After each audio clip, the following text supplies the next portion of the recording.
విరాట రాజ్యం అనే ఒక మహారాజ్యం ఉండేది. అది సిరి సంపదలతో కూడిన మహాబలమైన రాజ్యం. ఆ రాజ్యాన్ని పాలించిన ధరణీంద్ర మహారాజు ప్రజల సంక్షేమం కోసం జీవించే గొప్ప రాజు. కానీ ఆయన కుమారుడు యువరాజు ఆదిత్య అహంకారంతో ఉండేవాడు.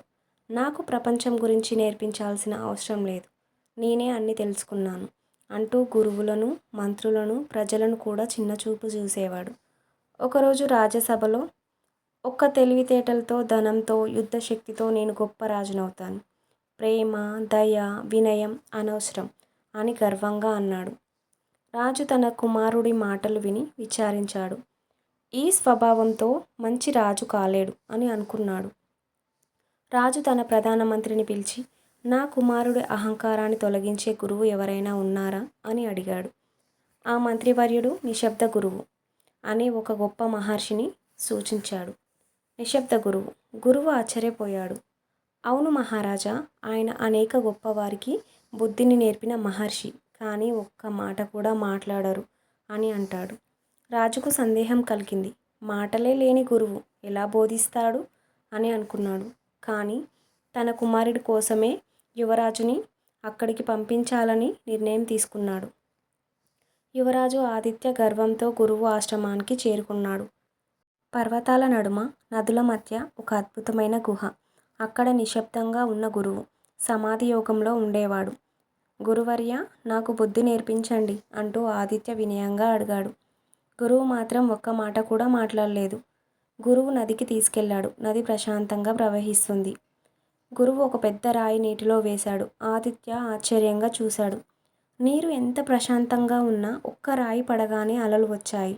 అప్పుడే అతనికి అర్థమైంది, అహంకారం కూడా ఇలాగే. మనం ఎంత తెలివితేటలు ఉన్నా అహంకారం మనల్ని హీనంగా చూస్తుంది, మారుస్తుంది అని అనుకున్నాడు. ఒకరోజు గురువు ఒక ఖాళీ గదికి తీసుకువెళ్ళాడు. గదిలో బంగారు నాణాలు, ఆభరణాలు కుప్పలు కుప్పలుగా ఉన్నాయి.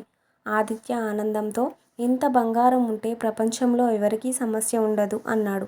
గురువు ఒక చిన్న గడియారం మోగించాడు. ఆదిత్య హఠాత్తుగా అర్థం చేసుకున్నాడు. బంగారం కలిగి ఉన్నా మనం సంతోషంగా ఉండకపోతే దాని ప్రయోజనం ఏంటి అని అనుకున్నాడు. గురువు ఒక చిన్న విత్తనాన్ని నేలలో నాటాడు. ఆదిత్య, ఇదేంటి, ఇది నాకు రాజ్యపాలనలో ఉపయోగపడుతుందా అని నవ్వాడు. కొన్ని నెలల తర్వాత అదే విత్తనం ఒక పెద్ద చెట్టుగా మారింది. ఆదిత్య గ్రహించాడు, ఒక్క రోజులో ఏదీ సాధ్యం కాదు. ఓపిక, పట్టుదల ఉంటేనే నిజమైన విజయాన్ని పొందగలం అని. గురువు ఆదిత్యను ఒక చిన్న గ్రామానికి తీసుకెళ్ళాడు. అక్కడ ప్రజలు పేదరికంలో, ఆకలితో ఉన్నారు. ఆదిత్య వాళ్ళను చూసి షాక్ అయ్యాడు. ఇలా ఎందుకు? మన రాజ్యం ధనికం కాదా? గ్రామస్తులు చెప్పిన మాటలు విని ఆదిత్య తలదించుకున్నాడు. ధనాన్ని మనం ప్రజల కోసం వాడాలి, అదే నిజమైన రాజధర్మం. ఆ రాత్రే తన నగలు అమ్మి గ్రామానికి బావులు తీయించాడు. అన్నదానం ప్రారంభించాడు. ఓ రోజున గురువు ఓ దివ్య పరీక్ష పెట్టాడు. నీ రాజ్యంలో ప్రజలు నిన్ను ఎలా చూస్తున్నారో తెలుసుకో అని చెప్పేసి. ఆదిత్య ప్రజల మధ్యకు వెళ్ళాడు. ప్రజలు ఒకే మాట చెప్పారు, మాకు సంపద లేదు, కానీ ఇప్పుడు రాజ్యం న్యాయంగా ఉంది.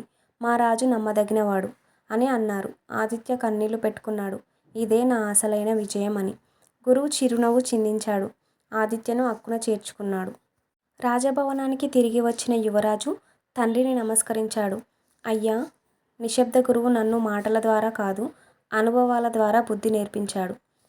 రాజు ఆనందంగా నవ్వాడు. నిజమైన రాజు సంపదలో కాదు, జ్ఞానంలో, దయలో ఉంటాడు అని అర్థమైంది. ఆదిత్య రాజ్యానికి రాజు అయ్యాడు. అతని పరిపాలనలో ప్రజలు ఆనందంగా జీవించారు. కథ యొక్క నీతి. నిజమైన రాజు ప్రజల బాధలను అర్థం చేసుకోవాలి.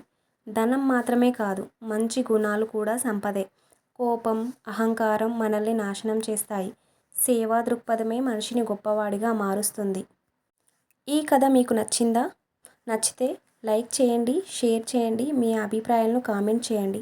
మరిన్ని కథల కోసం మా ఛానల్ సబ్స్క్రైబ్ చేయండి.